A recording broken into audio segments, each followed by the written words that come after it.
Hello, I am Mayank Tiwari. I would like to ask you some question about Mahavidya Project Software. Okay. Who is the inspiration behind Project Mahavidya Software? Mayank, first of all, this Mahavidya software project deals with knowledge management, speed reading, and memory retention. Second, this software will be based on the FOSS, free and open source concept. Third, Mahavidya software will be freely available for download on mahavidya.org website. 3. 4.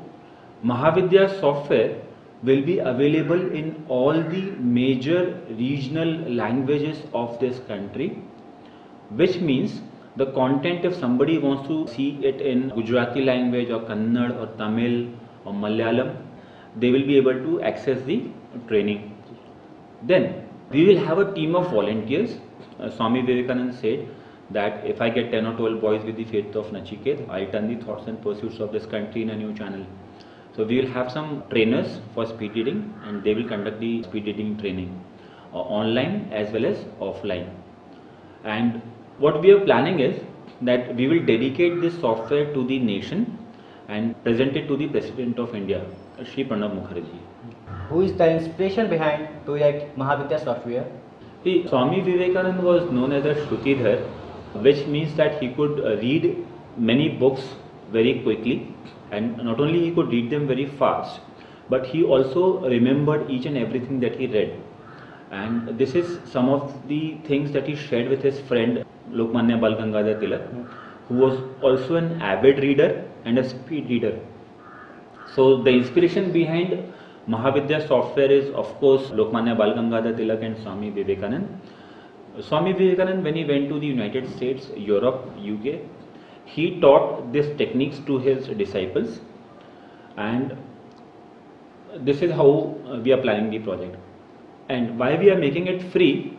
Because as a dedication to his friend Nikola Tesla, who wanted to have free electricity all over the world. That was Nikola's intended gift to the mankind.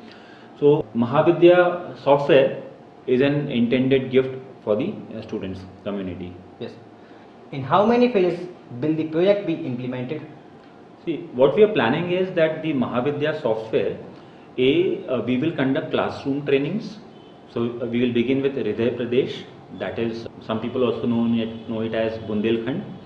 We will cover UP MP area. Then we will go to the entire national level. Then we will conduct these trainings in SAARC countries, 8 countries. Then at the final level we will roll out all over the world. We will conduct trainings, train the trainer sessions, and they will go and conduct speed reading, knowledge management, memory retention techniques all over the world. So from a local level to the global level. That is phase number 1. Second is, at the same time we will also develop this software. Now I would like to take this opportunity to invite a software developers community in India and abroad, so that they can contribute their intellectual assets and help us in building this software. That's step number 2. Step number 3, we will conduct e-learning modules again in regional languages of our country, and at the same time in next level this software will be available in all known languages of the world. So these are the phases via which the vision that Swami Vivekananda had for implementing knowledge management will be realized. Now, on 27th of December 1892, Swami Vivekananda had a grand vision wherein he could see the ills of the society, past, present and the future. And he said that there are so many sannyasins wandering around here and there teaching people metaphysics, and if they could go to the grassroots level and via maps, globes and other accessories, books, conduct knowledge sharing sessions right up to the grassroots level, right up to the Chandal level, then in a period of time eventually the entire ecosystem, intellectual ecosystem of the society will evolve. The vision of Swami Vivekananda will be realized. So these are some of the phases that we plan to implement. Now, how will the project benefit the society? Good question. Let's consider the stakeholders. A, you have the students let the student be of a school, college or a university, and he has to read a book. Let's say he's reading the book in 4 hours. Yes.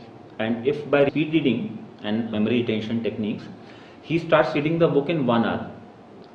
So A, time reduced, better memory power, better retention technique.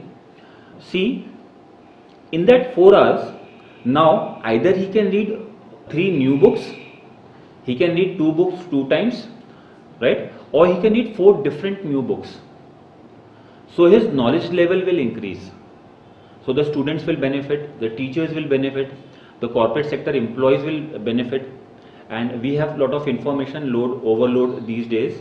You have to read books, magazines, newspapers. Information is coming from all sides, right? So knowledge management and speed reading techniques will definitely help the learning community. Thank you. Thank you. Thank you.